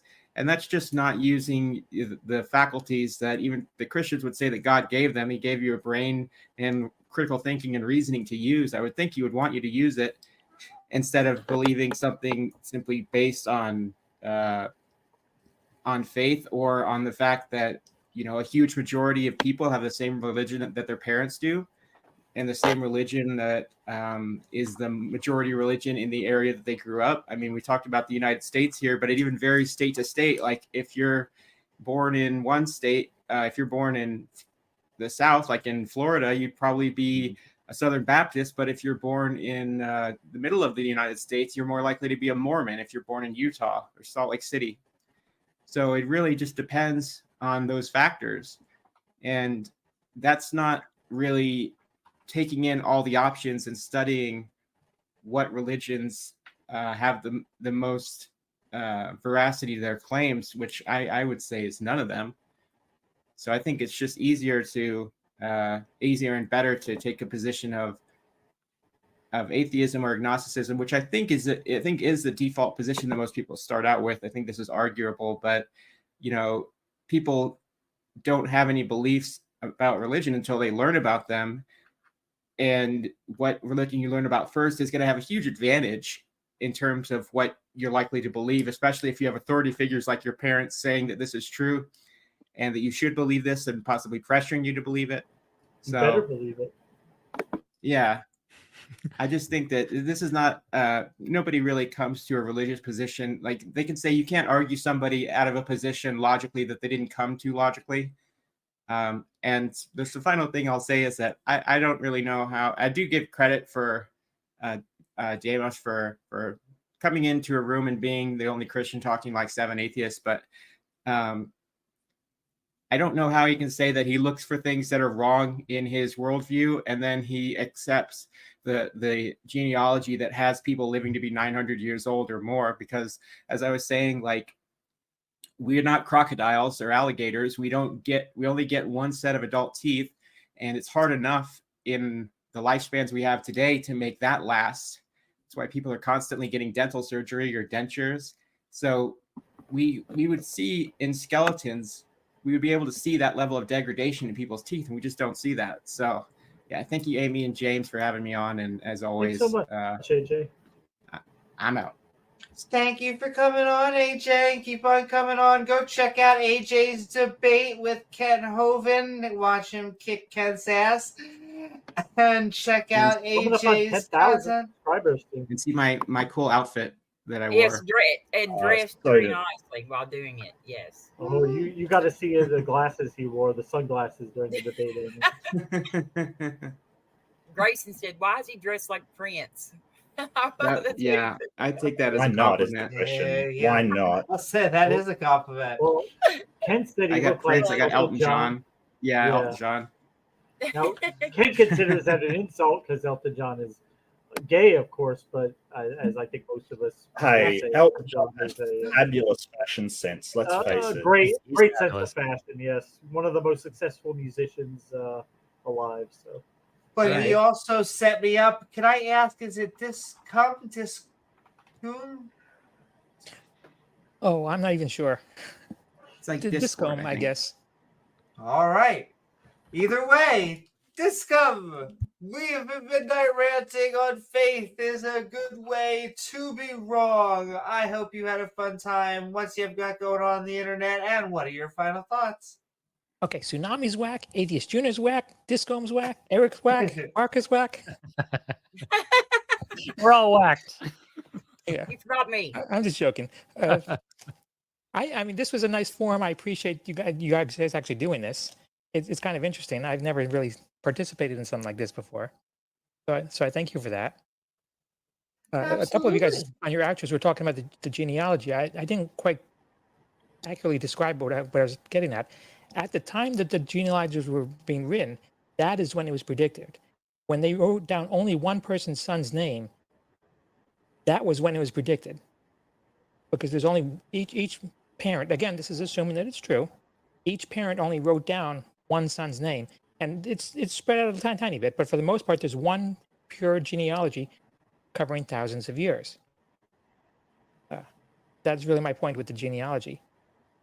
I admit that I don't know everything, and it just seems to make more sense to me on a logical standpoint that there is a God, and I'm just trying to figure out which one it is. And so far, the only evidence that I've seen that has some sort of credibility is the God of the Bible. I say that because a lot of the correlating things that are mentioned in the Bible happen to be verifiable by archaeology. And some things you just have to take on faith, just like the Civil War, like I said earlier. But I appreciate the time you guys and the setup you have over here. It's very nice getting all these people on. Do all of you know each other? Is that what it is? Am I the only out person? Pretty much. We Okay. Yeah, we all kind of pop in and out of each other's streams, so it's like we're not like a super tight knit group. We loosely know each other, and then hey, if I log on and hey, Amy's streaming, I'll hop on, or hey, Mark's streaming, I'll hop on. So yeah, I kind of put up with Eric, just put up. Yeah, with him. it's a good thing you're on the opposite side of the world from me, Mark. Yeah, I know. I wouldn't say it otherwise. We'd have fisticuffs, good sir. Kind of reminds you of Eric more Hogan. famous than the rest of us. Yeah. If we post the debate that I think Atheist Junior was saying he had with some guy, I'll look at that. If you give me like Ken link. Hovind? You're familiar with Ken Hovind? Yeah, I've heard of him. Yeah. Atheist Junior's channel is that just Atheist Junior? Yeah. That's Should I look on Twitch? Is that what I should do? No, on YouTube. On YouTube. And then Mark So Reid. somebody can post a link, get a link. I was going to say, if we post a link, then I will pin it in the chatty chat. He has But, a picture okay. of in the cross. Say that again. Okay, I see it. That's me. Yeah. It's right on the front page of my channel. It's in the private chat too. So. Haha, thank you, Eric. And now I'm going to post it to all three. Sending love also to everyone on X and Facebook and all the platforms we're actually streaming on. Twitch, YouTube, everything out there. And go check out Kent getting kicked back and forth. Once again, Kent was taken to a jury of his peers, to where he was found guilty. That's okay. Just sending so much love. What was? I won't say that Not with Hegel. discom. I Hegel won't was make not it. Yes, tried by a jury. with those. We're good. Not Hegel. No, that was Kent and his wives. Anyway, let's get to the second hand. We're going to Eric. We have been midnight ranting on faith is a good way to be wrong. I hope you had fun. What you got going on the internet, and what are your final thoughts? Yeah, thanks for the fun hangout, guys. Discom, thanks for coming in and chatting with us. So I have my own channel called Skeptics and Scoundrels. I've been trying to do a weekly live stream called Stream Epistemology. I have that every Wednesday night at 6:30 p.m. I've had a bit of a hiatus. My mother died last month, so I've been like kind of dealing with all of that. Appreciate it. I'll probably talk about it on my next. I'll probably talk about it this Wednesday. I don't want pity for her dying because we had lots of issues, but it still was a disruption to my schedule and stuff like that because I'm like the primary financial and legal contact for anything having to do with her. So it just sucked up so much of my time. But anyway, yeah, this Wednesday at 6:30 p.m. Pacific Standard Time, I will be having another episode. Discom, it will just be me on that stream. If you want to call in for another chat, feel free. Just look up my channel, Skeptics and Scoundrels. Wednesday at 6:30 p.m. Pacific Standard Time. Feel free to call in. We'll have another discussion. I don't bite. Yeah, and yeah. So anyway, that's what I've been up to. And then lately, also, I've been making some appearances on the line. I was on the line earlier tonight with Jimmy. They did a Sunday show part 2, which was really fun. We were online for about 3 hours and had a bunch of cool calls. And then for future projects, I'm going to be doing my weekly live stream, and I'm hopefully going to be getting out some more pre-made content here pretty soon. But yeah, that's me, and I'll pass it over to whoever's next. I guess. Mark, would you mind pasting a link? Absolutely, yeah, I'll do that.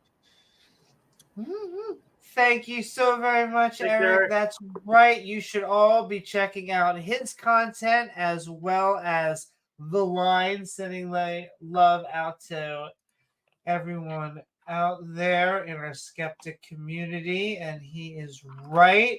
Mark, we are midnight ranting on faith. It's a good way to be. Drum roll, please. That's right. Wrong. I hope you had a fun time tonight. Always. What do you got going on the internet? And what are your final thoughts? Yeah, so I'll grab my channel name. It's Mark Reid Atheism. I do debate. I do counter apologetics. Basically, I do logic and thought and big thoughts. So just briefly on the idea of faith, and I want to sort of touch briefly on epistemology, which is the study and how we can tell what it is that we believe is correct, and what it is, how we know that we are correct. What justifications do we have for believing what we believe? Now, there's various methodologies for this. There's various ways to study how you get to the truth, but faith as one is one that it is not a good methodology. Multiple people use faith to justify that they are correct. Multiple religions do. Some of them we are very, very certain are incorrect, like Mormonism, which was invented by Joseph Smith, and Scientology, which was invented by L. Ron Hubbard as sort of a tax dodge. We're very confident that these things are incorrect, but people still can use the epistemology or the justification of faith for them, because if you believe things without justifying them first, if you basically say, hey, I'm going to believe this until it's shown to be wrong, the things that cannot be proven wrong because they're unfalsifiable, you would have to believe everything that you get told that you can't prove is wrong. For instance, if I say there's say Sagan's dragon, which is an invisible, immaterial dragon in my garage that can't be identified, if your methodology is to believe that without proof until it can be proven incorrect, then you're going to be wrong about that. Same for Russell's teapot, the teapot going around Jupiter that you can't investigate. It is much better, and it provides a much better framework for discovering the truth if you generally disbelieve things until enough evidence has been shown to demonstrate that it's true, proportional to the scope of the claim. So Eric gave earlier, if he says he has a dog, Eric's really trustworthy. I know Eric, he doesn't lie about things. It's fine to believe that he's got a dog based upon that. But if he says he has a crocodile in his backyard, I might go, hold on a second, I don't necessarily believe that. And if he says that he's got an invisible dragon, I don't think, unless I actually sort of, get very, very rigorous and scientists say, hey, we've discovered an invisible dragon in his backyard, or I go there and touch this dragon and, oh my God, it's an invisible dragon, then I won't believe him even if he does, provide a picture of something floating in the air as if held by an invisible dragon. We have to apportion our beliefs to the amount of evidence and the size of the claim that people are making. And there's a lot of philosophers that go into this, like Karl Popper and others, that sort of talk about falsifiability as being the best way to determine what's true and what's not. If you can't falsify something, if you can't prove it to be incorrect, then it's not even worth a candidate explanation. So if I can't disprove Eric's invisible dragon claim, then it's not even worth considering it to be true. And there's a few reasons why this is. But I'd like to thank Amy and James so much for having me on. Thank you, everybody on the panel. It was great talking to you. Disclaimer, I know I've walked into a room with seven theists or Christians or Muslims before, and it is a rough ass. So I really do appreciate you coming in and sharing your reasons with us. And I'll leave it there and pass on to the next person. Thank you so much. Thanks so much, Mark. Thank you so very much, Mark. And yes, it is always under pressure. Dun, dun, dun, dun, dun. However, we really do love our theist brothers and sisters, and I'm going to keep on trying to promote getting them on. However, I love my skeptic, my atheist, and agnostic brothers and sisters, and everything in between to trigger who knows what. Just sending so much love. All right, we are going to bring our headliner, because after this, it's just really us trying not to crash the plane. Robin, we have been midnight ranting on faith is a good way to be wrong. Lovely having you on, and what you got going on and your final thoughts. Yeah, I'll say the same thing about his bravery for coming on. Yes, and he did not even get agitated with us, which is rare when we're pushing people's beliefs. I just, like I said earlier, faith, there's nothing you can't believe on faith. There's no position that you cannot believe on faith. So you can believe anything. And so you just putting the chance, taking chance, pretty much. Might as well just flip a coin almost. I have a channel. That's why I end up knocking myself out while I go trying to get it posted on in the thing. But it's under my name, Robin Webster. I just have some videos of where I go on shows like this right here and stuff. I haven't created no content yet. I'm don't even know how to actually. But thanks for having me on, Amy. It was good to see everybody, and I had a good time. Thank you. Just so good to see you, Robin. Yeah, you too, Mark. Yeah. Thank you for coming on, Robin. And if you would ever like, there are definitely ways that I promote StreamYard, though I think there's definitely some users on here who may use OBS. I'm not going to name who they are, but I'm actually a fan of all of them. It's like the Android versus iPhone debate, but as always, I go both ways. I just wanted to make that joke. Anyway, we're gonna They, hand them, it she, to her, she, him. That's right. Yeah. James, we have been midnight ranting on faith Yeah, is a good way to be wrong. I think it was a good episode. It was a good episode. We haven't had a real open mic like this in a while. It's good to be back. It's good to get out there and get to talk to people again. Yeah, faith is a good way to be wrong. Everybody pretty much hit the nail on the head. There's not really a whole lot else left to say, but we will probably be back sometime in the week. I think Amy has a couple days off this week, so yeah, stay tuned. Look for us. We'll be back. I promise. Mm-hmm. We love you guys. James, I feel like I'm in college again. It's spring break. Yeah, like I'm surfing. how This long is has it me been surfing. since we were up so late and you could see the sun come out in the morning? It's I been a while. know.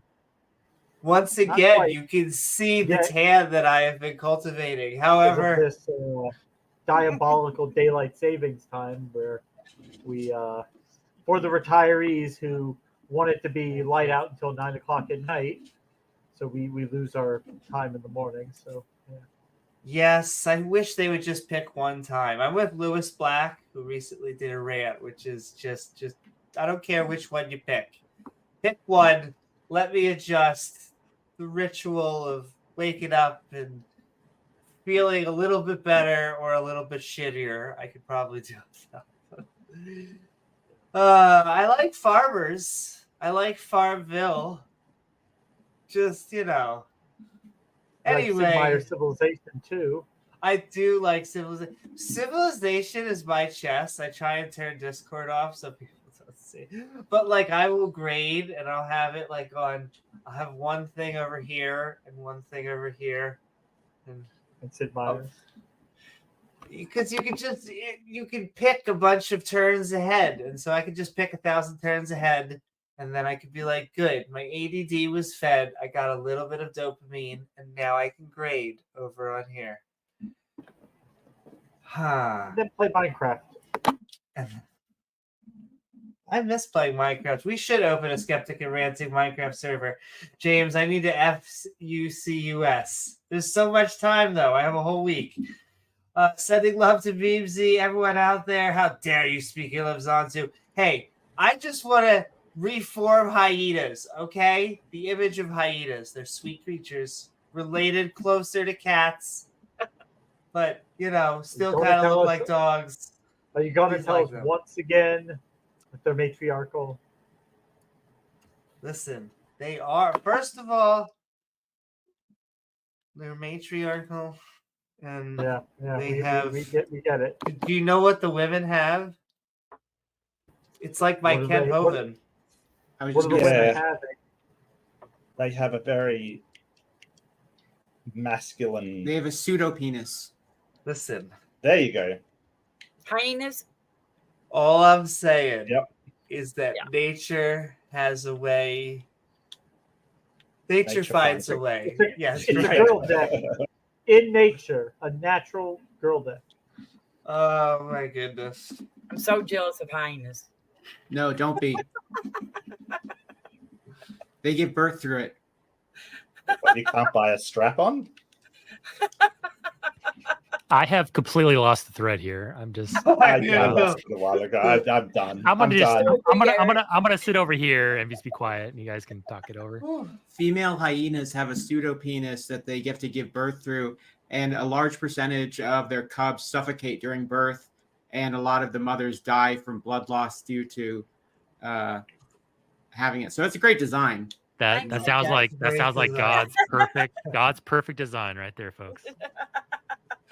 I mean, I did a whole video on, the boar that has tusks that grow through its skull, and Yeah. there's a caterpillar who turns into a butterfly that has no mouth and starves to death. There's a sloth who grows so slowly that moves so slowly that moss grows on it, and sometimes will die when it's leaving its tree to take a dump. It'll get attacked by predators. Hey, AJ, that's all Guys. our fault. Man introduced sin into the world, and that's why Tusk Boar tusks now burrow through their own skulls, and female hyenas have penises. That's just the consequences of going against Of God's sin. design. I Right. mean, Eating the duh. apple. We're rebellion. This is an Well, insurrection I'm sorry. against God. Hyena girl dicks are a result of the Garden of Eden. That's what I'm hearing. Well, I That was on an sentence. open mic panel on Proverbs Guy's show where the Christians were telling me that babies that are born deformed or that have mental issues is because of people having sex outside of marriage. Oh Oh, God. come on. They were saying that STDs were demons, like they were sexually transmitted demons. Those guys are crazy. Hey? Sexually transmitted demons. It makes I'm That's not a good even one. joking. too much I'm sense. not even not to be joking. That's true. what they were saying. I'm stealing Oh, I that. know you're I not missed joking. that one. So, the demon The of gin. gonorrhea. Yeah, exactly. You know, chlamydia demon. They've been possessed by chlamydia. But wait, that means if emojis can fight demons, that means there's an emoji out there that can fight chlamydia. We've They done can it, fight ladies and STDs, gentlemen. This They is can fight science. STDs. I'm getting emotional just listening to this. It means Oh, Jesus no. can Well, banish chlamydia. I'm just glad That's that great. Atheist Junior, you didn't even have to work to get Kent to say it, but he did say the 15-foot whale dick in the debate. Yes. Of course, I asked him to clarify that, and Donnie didn't pass that question along to him. It's in all its slides. If you see. Yeah, I believe that Oh, was well. your gift to me. Yes. I mean, it's not like you have to try very hard to get him to say it. No, he wants to talk about I just other give him animal a- genitals. I give him an out, like I'll just throw something out there, like, yeah, plus the whales have a vestigial pelvis. Did you know that, Kent? Because he doesn't remember people he doesn't remember we've been over that before. So he's just like, oh, you need to be educated on your whale anatomy, sir. James, are you trying to say that when you ask him that question, he gets excited? Is that what you're trying? Yeah, he just forgets Wow. everything. You need to be educated on your whale anatomy, ma'am. Did you know that the whales have? Yeah. I stand by this. This show is an educational show. We talk about epistemology, ontology, really hotology, Anatomy. biology, anatomy. Thank you. Thank you, Well- Misfits. Wait, no, someone was about to say something. I was Go saying ahead. that James, your trolling of Kent during your debate with the pictures of R and Ra kind of inspired some of what I did during my debate because I thought that was so funny. Because I say if there's no point in debating Kent if you're going to take him 100% seriously, because he's No. not a serious person. He doesn't deserve that. You have to troll him and fuck with him at some level. Otherwise, I you're agree. yeah. Yeah, I did that, but at the same time, I was really trying to just not bite on any of the stuff he was trying to distract me with. Or, when he was desperately trying to go off topic. He did a few times, and you were pretty consistently batting those down. So. Yeah, they always No, have I very handled weird it real well. gotchas. Well, I'm sorry, Mark. Oh, No, AJ handled that real well. That's just a Yeah. stellar performance. Yeah, Because absolutely. the worst one was, Amy, was because he goes into politics, he'll be like, "Oh, so that's why people think it's okay to have abortions because they say that the baby is still at the fish stage." So and it's like nobody has ever said anything like that as an argument. That's stupid. Nobody thinks that. You'd almost have to try to be that dumb, but AJ was That just, is, can I have to say, it's one of those things where you have to work on it and put brain power in to be that stupid. And so, in a way, it is kind of impressive. because if you ever heard anybody say that, oh, it's okay because it's still at the fish stage, Amy. No. Well, No. they pretend like everything triggers them. Don't call me a fish. Don't call me a monkey. Don't call me an amoeba. I didn't call you anything, but okay. Yeah, well, that's why I said that I wouldn't even engage with it because I already had that debate with Kent in the previous open mic. And so I didn't want to get into that debate because I thought that my argument was much stronger for embryology because debate, it's not easy to debate for pro-choice with that type of audience, just because they see it as you're arguing for killing poor little babies. So I just didn't even go there. Besides, the position is off topic. It is a red herring because it's totally based on an obvious straw man. It's just not true. Yahweh does not care about babies. No. He loves killing babies. He counts the amount of babies that he's killed in the planet full. And Christians and Republican conservatives, they don't care about babies after they're born. Yes, that's the John Stewart. They're okay with or the Carlin. They're okay with the trying to make it be born, but once it's born, they're okay with the pre-born, just not the born. I think that's Bill Hicks, actually. What's that? I think that was Bill Hicks, actually. That might be. Pull yourself up by your bootstraps, little baby there. Looks like you should have had different parents. I'm sorry, sucks to be you. Your booty straps. Your bulletproof vest to school. Yeah. But I'm gonna say, AJ, you got the last statement, and then we are closing up shop. No, he was still. I always feel bad because I never want to cut anyone off because it always feels like there's gonna be something juicy that I'm gonna miss. AJ, last statement though. Oh, just subscribe to my channel if you aren't already, because I'm trying to get to 9,000. I'm about 300 subs away, which is a good amount, but I'm trying to get there because I want to reach that big milestone of 10K soon. If I can before the end of the year would be awesome. So I think you're probably going to hit it this year. And this is just the dork in me, and it's okay that it goes over James' head. It wasn't for James. It was for the geeks. Exactly. You know what, AJ? I just want you to get over 9,000. I couldn't make it cool. I tried in my head. Can you make it cool? No, it's not. It's not how that works. No, just the reference is good enough for me. Exactly. All right. With that, thank you, Misfits. I hope you had a fantastic midnight ranting. Faith? It's a good way to be wrong. Where we talked about why faith seems a good way to be incorrect about everything, and we accepted whatever we want because, well, faith. However, I do want to thank, if I can count, the gears are turning, ladies and gentlemen. I do want to thank James. I'm gonna cough. I can't help it. When I need it most. Hold on, air. Oh, AJ's got his picture from the debate up on there. For his outfit there. What about a picture from a debate? Now I'm gonna AJ's look.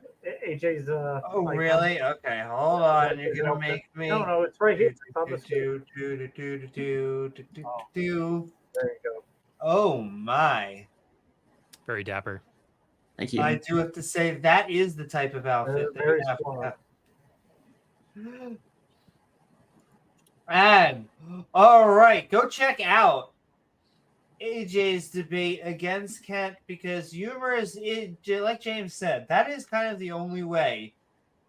He's used to being the only dad joke in town, so when other people make humor, it kind of makes him crumble.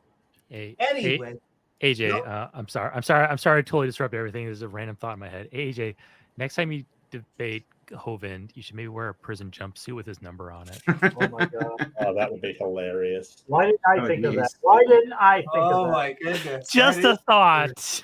I'm not trying to stir the pot, but just a thought. Are you not trying to stir the pot, my ass? James, you want to wear matching outfits? Is that what we're trying to hear? The first time in our lives. Structuring the dumbest law in the world. Let me teach you how to evade taxes. Literally. Fraud is just fraud adjacent.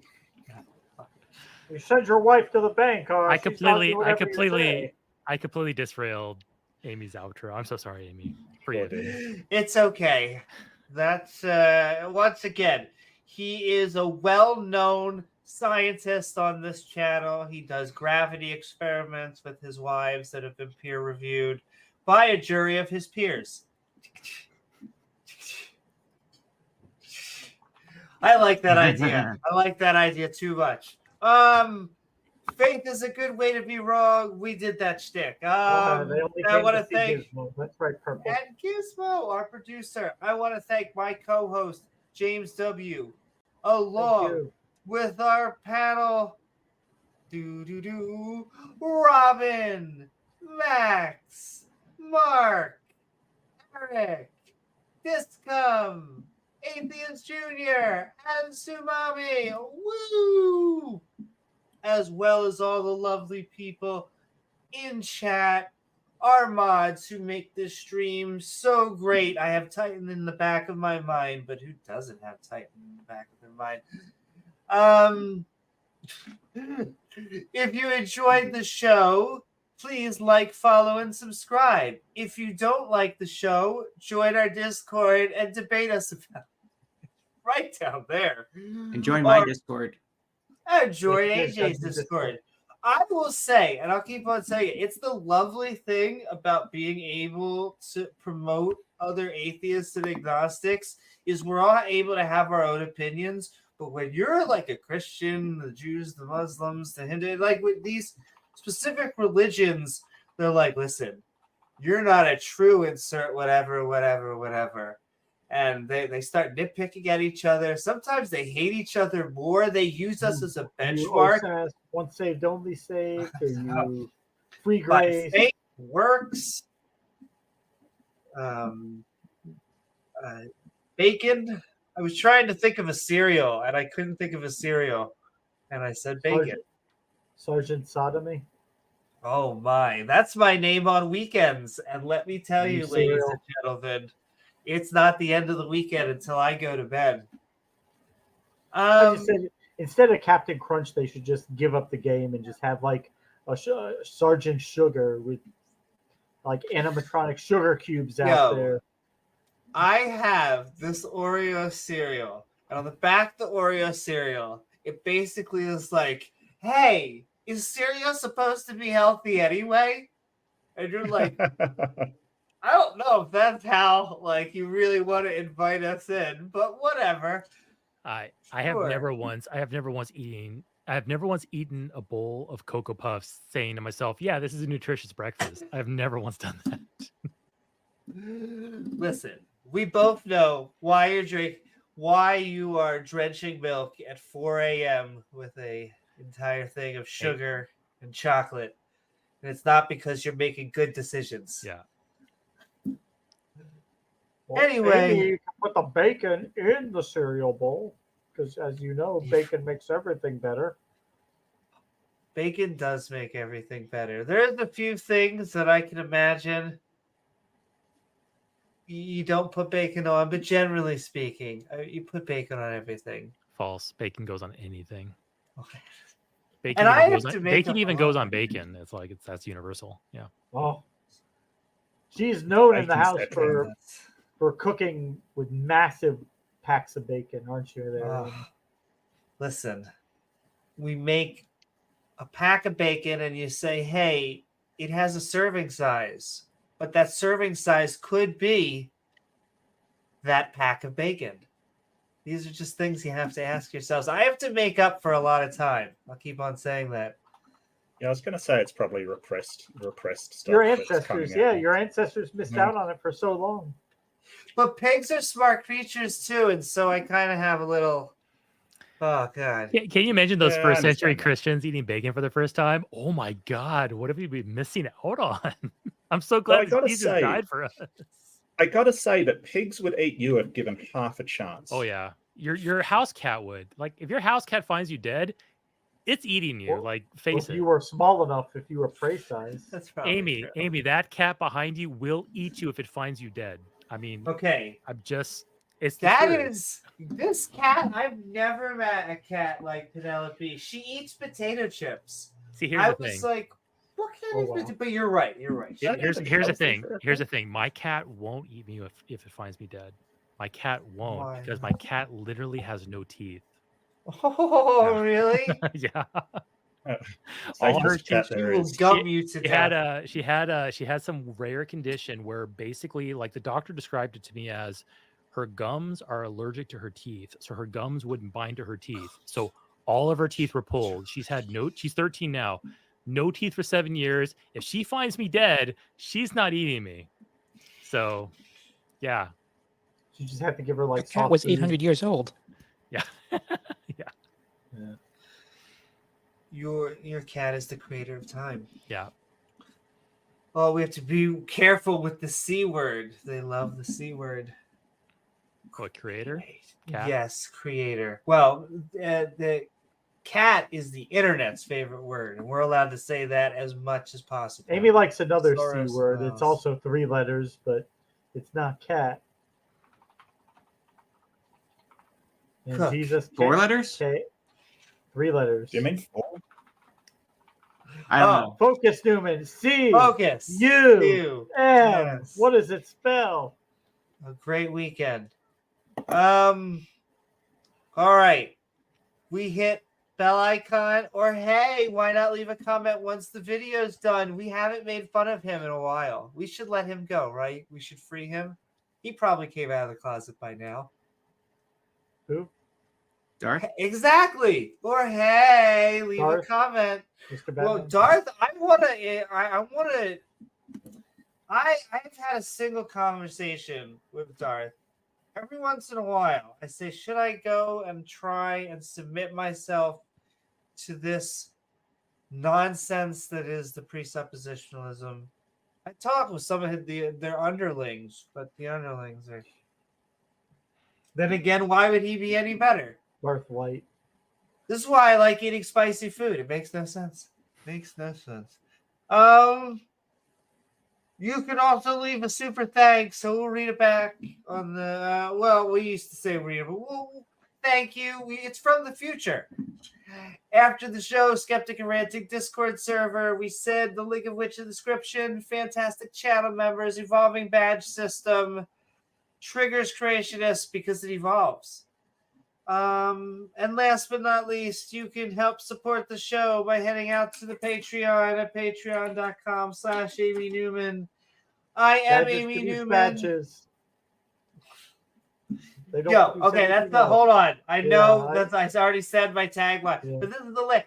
Because you will never stop being the top level hierarchy. As in, we're never going to stop being simians. We're never going to stop being mammals or multicellular or alive. Because they really do believe in Pokemon evolution. They're waiting for one of us to glow and like become bigger. Okay, Amy, you said I get to say the last word, so you have to end the stream after I'm done talking, okay? Okay. Well, I'm going to say my last tagline, and then I'm going to say AJ, and then I'm going to let you truly have it. All right, hold on. So we'll see you on the next episode of Skeptic Ball Z. I'm Amy Newman, and this is James W., Mark Reid, Atheist Jr., Discom, and Eric. That's right, AJ. Okay, science is true, and vaccinate your children. If you love them. Stream's over. I want to give a big thank you to every single channel member who does so much to help me and the community have a fantastic time and keep producing more content. Thank you so much, everybody.